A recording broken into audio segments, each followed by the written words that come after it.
Mesdames et messieurs, bonjour. On se retrouve dans le cadre de nos vidéos pour chaque fois vous expliquer les problèmes que l'on peut rencontrer dans les bâtiments et comment les solutionner. Aujourd'hui, nous allons parler d'un thème qui est très important, l'effondrement des dalles au niveau des maisons. C'est un phénomène qui est récurrent et pourtant qui peut être solutionné. Donc, si vous voulez vraiment en savoir plus, je vous demande de regarder le reste de cette vidéo.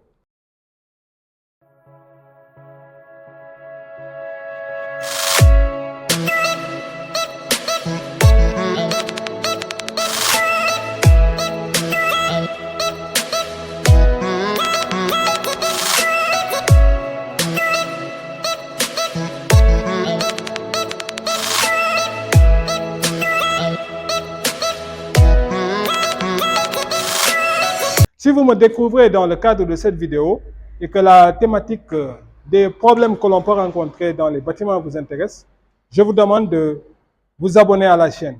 Likez la chaîne, abonnez-vous. Comme ça, ensemble, vraiment, nous allons pouvoir parcourir et puis vous expliquer les problèmes que l'on peut rencontrer au niveau des bâtiments. Mon nom est Ben Madissano, je suis ingénieur en génie civil, mais je suis aussi designer. Donc, comme je vous le disais tantôt, l'effondrement au niveau des dalles est un phénomène récurrent. Pourtant, c'est un phénomène qui peut être évité. Les causes sont nombreuses. Parmi ces causes, je vais vous en citer trois. La première cause de l'effondrement des dalles au niveau des bâtiments, c'est la corrosion. La corrosion, c'est en fait la corrosion au niveau des armatures. Les armatures, c'est les fers en fait qui vont permettre qui vont reprendre les charges de compression et de traction au niveau de la dalle. Donc, vous savez qu'ici au Sénégal, ou bien plus particulièrement en Afrique, la plupart des dalles sont réalisées en plancher corps creux, ce que l'on appelle plus précisément les planchers oudis. Il faut savoir qu'il y a deux types de planchers. Il y a ce que l'on appelle les planchers corps creux ou oudis, mais aussi les planchers en dalle pleine. Mais le plus souvent, dans les constructions au niveau des maisons, ce que l'on rencontre le plus souvent, c'est les planchers oudis. Et c'était le cas de ce bâtiment, c'était le cas de cette construction. Donc, les planchers corps creux ou oudis donc, sont réalisés avec des oudis et avec aussi des entrevous. Donc, il y a ce que l'on appelle les poutrelles. Les poutrelles, en fait, ce sont des éléments porteurs au niveau desquels on va mettre des fers. Et comme vous allez le voir sur les images que vous voyez au-dessus, en fait, ce sont des éléments qui vont reprendre les efforts de traction, mais aussi les efforts de compression. Et maintenant, ces éléments-là, en fait, sont constitués aussi de, comme je dis, d'armatures. Et c'est ces armatures-là qui vont déjà se corroder.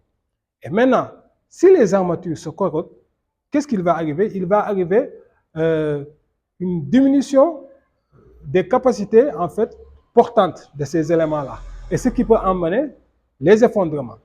Et comme je vous le disais tantôt, ces éléments-là,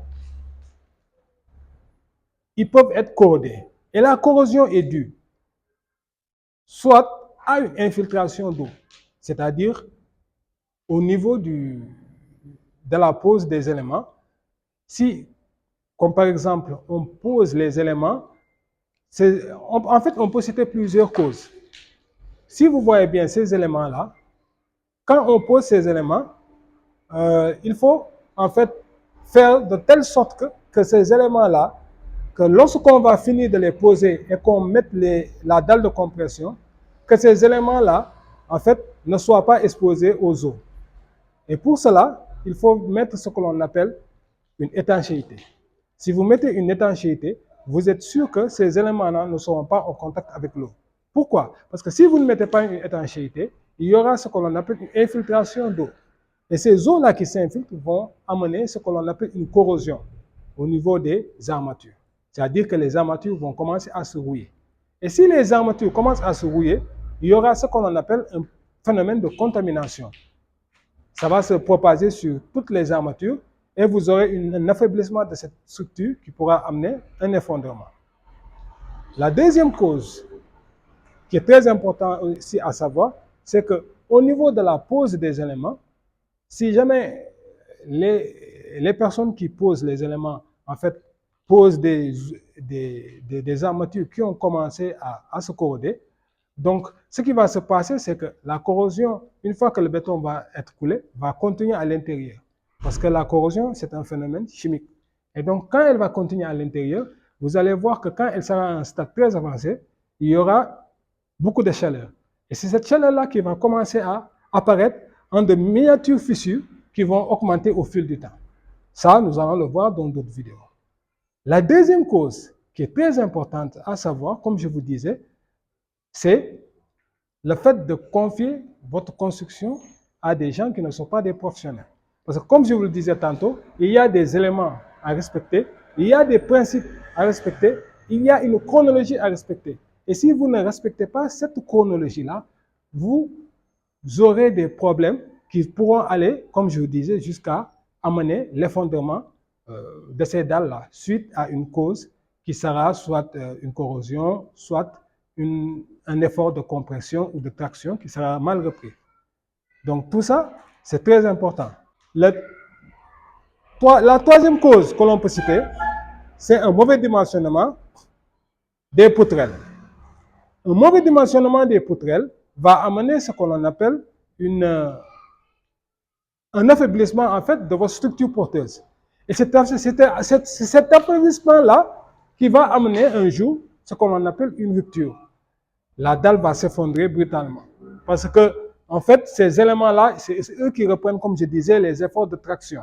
Et donc, si on ne les dimensionne pas très bien, un jour, dès que les forces seront très importantes, on va assister à ce que l'on appelle une rupture brutale.